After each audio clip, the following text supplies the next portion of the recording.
Do you know how rugby united a nation divided by decades of racial segregation and oppression? This is the story of apartheid in South Africa. Apartheid, which means apartness in Afrikaans, was a system of institutionalized racial segregation and discrimination in South Africa.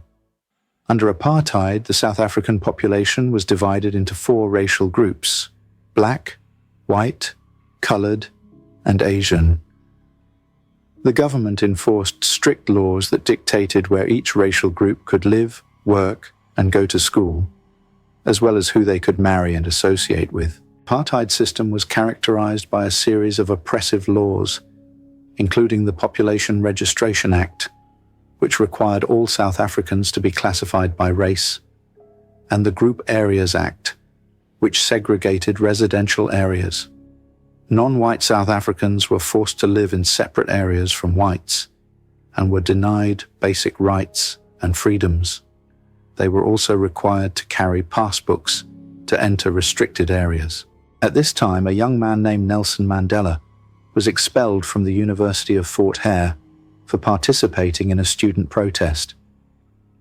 At the time, Fort Hare was one of the few higher education institutions for black South Africans. Mandela, along with other students, was involved in a protest against the university's policies and administration. The protest was sparked by dissatisfaction with the quality of food and the lack of student representation in university affairs. Mandela and his fellow protesters demanded better conditions and more say in the governance of the university. The administration, however, was not receptive to their demands and took a hardline stance against the protesters. As a result, Mandela and several other students were expelled from the university for their involvement in the protest. This experience was a significant moment in Mandela's life, as it reinforced his commitment to fighting against injustice and inequality. It also marked the beginning of his lifelong dedication to activism and the struggle against apartheid in South Africa. Mandela moved to Johannesburg, where he worked in various jobs, including as a night watchman at a mine. This period exposed him to the harsh realities of apartheid and the exploitation of black workers. But he would soon be fired after it was discovered he was a runaway. During this period, South Africa was under the rule of oppressive regime. With the victory of Dr. D.F. Malan in the general election of 1948, the apartheid legislation was approved. His government swiftly introduced and enforced a series of laws that institutionalized racial segregation and discrimination, laying the foundation for the apartheid system. Malan's administration passed key pieces of legislation that entrenched apartheid, such as the Population Registration Act, which classified South Africans by race, and the Group Areas Act, which segregated residential areas. These laws restricted the rights and freedoms of non-white South Africans, enforcing a system of racial hierarchy that favored the white minority.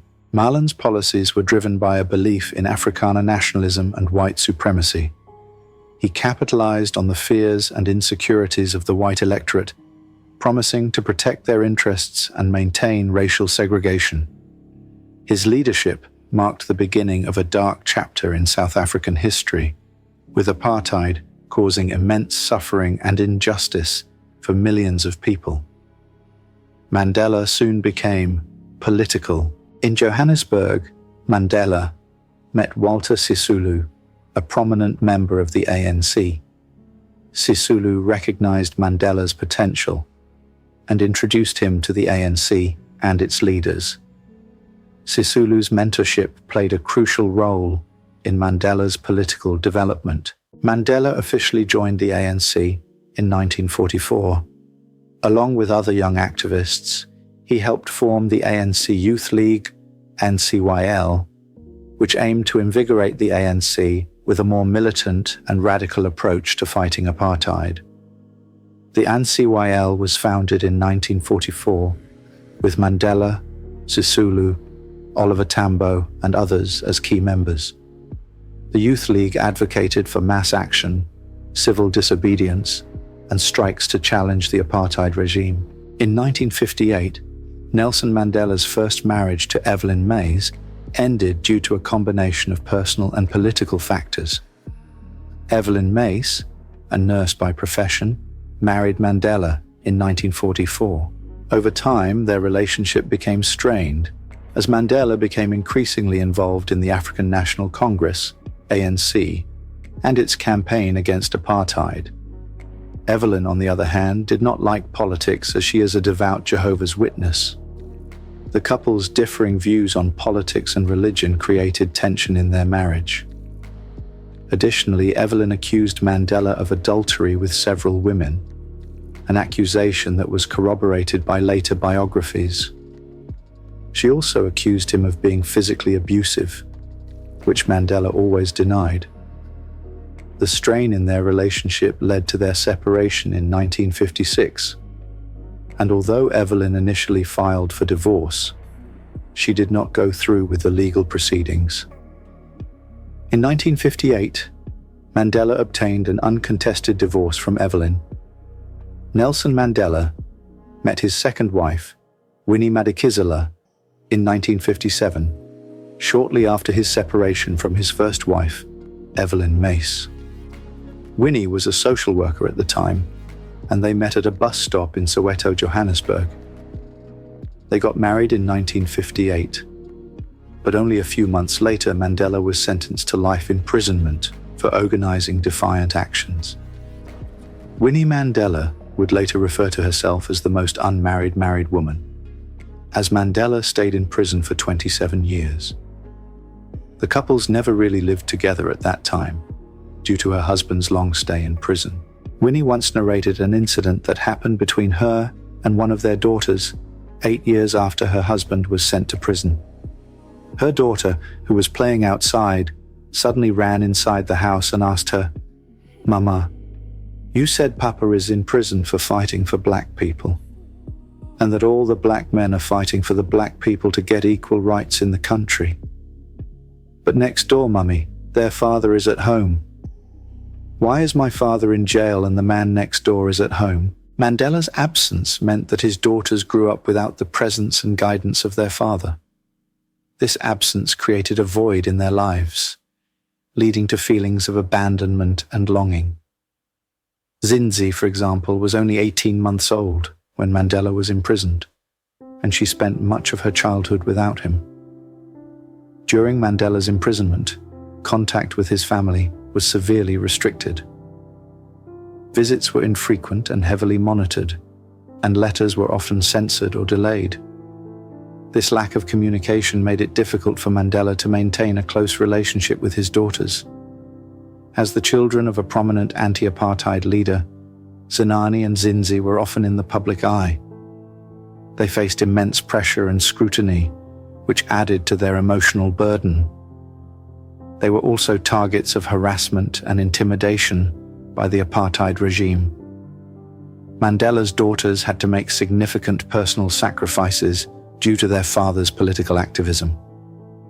They were often separated from their mother, Winnie Madikizela Mandela, who was also frequently detained and harassed by the authorities. This left them in the care of relatives or friends, further disrupting their sense of stability and security. Despite these challenges, Zenani and Zinzi demonstrated remarkable resilience and strength.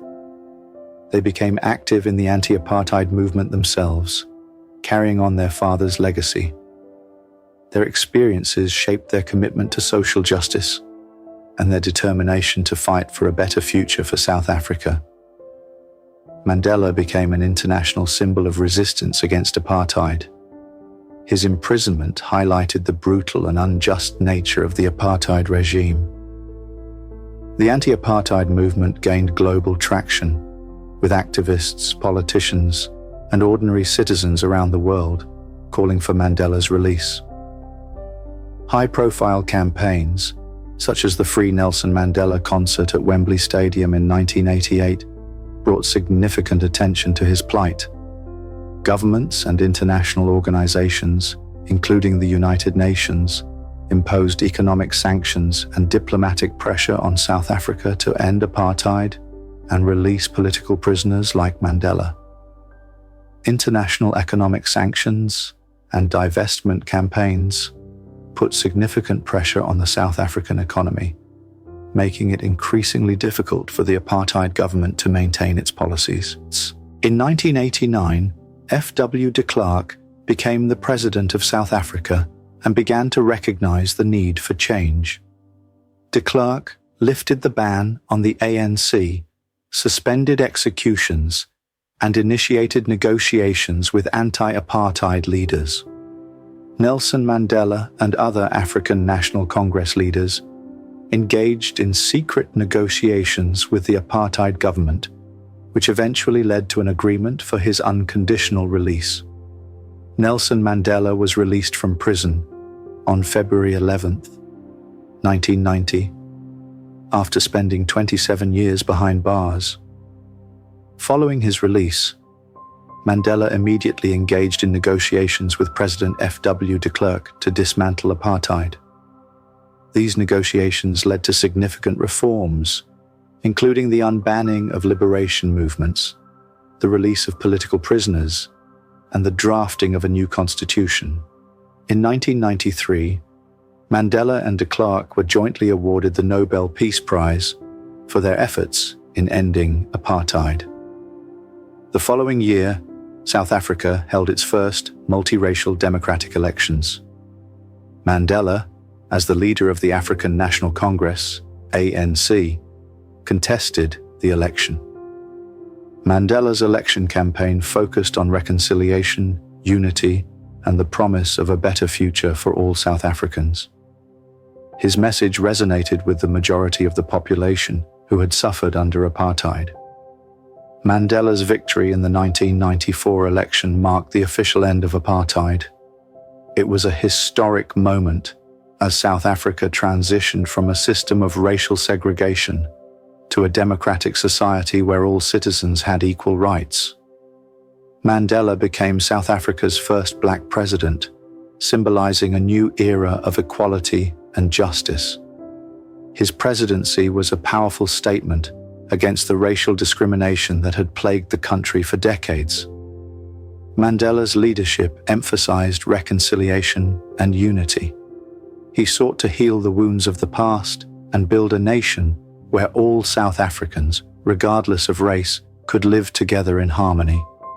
His efforts included the establishment of the Truth and Reconciliation Commission, TRC, to address the atrocities committed during apartheid. Mandela's victory and his approach to leadership inspired people around the world. He became a global symbol of resistance against oppression and a champion of human rights and dignity. Under Mandela's leadership, South Africa began to implement economic and social reforms aimed at addressing the inequalities created by apartheid. These reforms included improving access to education, healthcare, and housing for the previously marginalized black population. Mandela's victory in the 1994 election was not just a political triumph.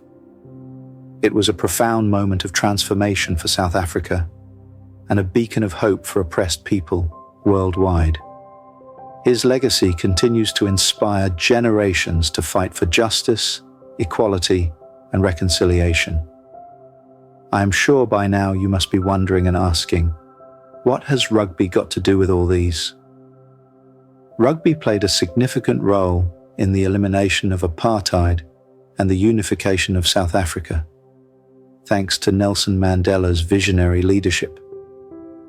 During apartheid, rugby was predominantly a sport for white South Africans, symbolizing the oppressive regime. The Springboks, South Africa's national rugby team, were seen as a representation of the apartheid state. Nelson Mandela recognized the unifying potential of rugby. Despite the sport's association with apartheid, he saw it as a way to bridge the racial divide. Mandela famously wore a Springbok jersey during the 1995 Rugby World Cup final, signaling his support for the team and his desire for national unity. The World Cup hosted by South Africa, was a pivotal moment.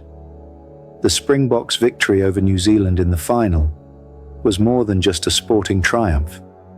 It was a symbol of a new, united South Africa. Mandela's presence and support for the team helped to foster a sense of shared national pride among all South Africans.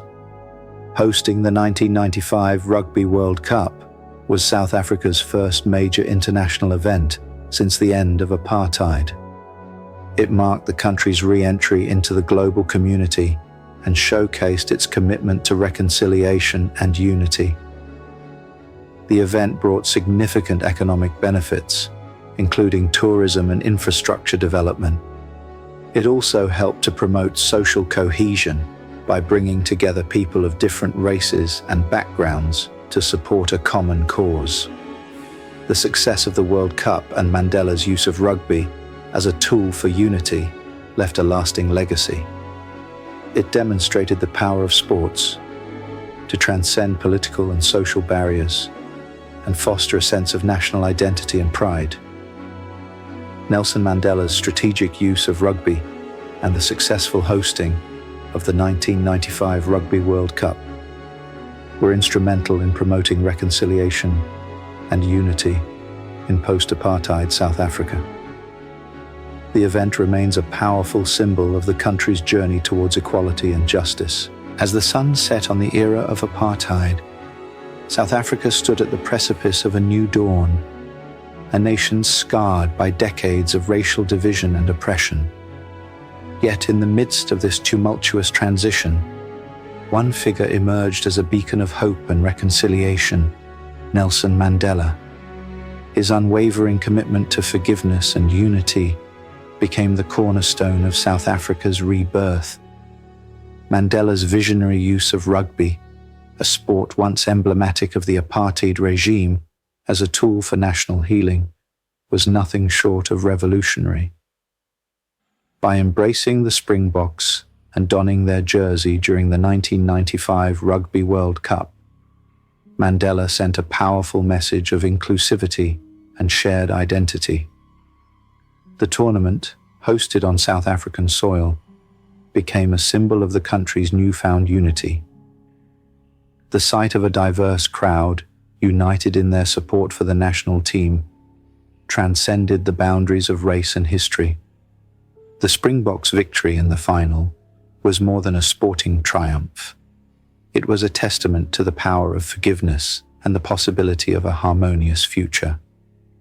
Mandela's legacy, etched in the hearts of millions, is a poignant reminder that even in the face of profound adversity, the human spirit can triumph through compassion and unity. The story of apartheid's end is, above all, a story of a nation's journey towards peace, guided by the unwavering hand of a leader who believed in the transformative power of forgiveness and the unifying force of sport. See you next Tuesday.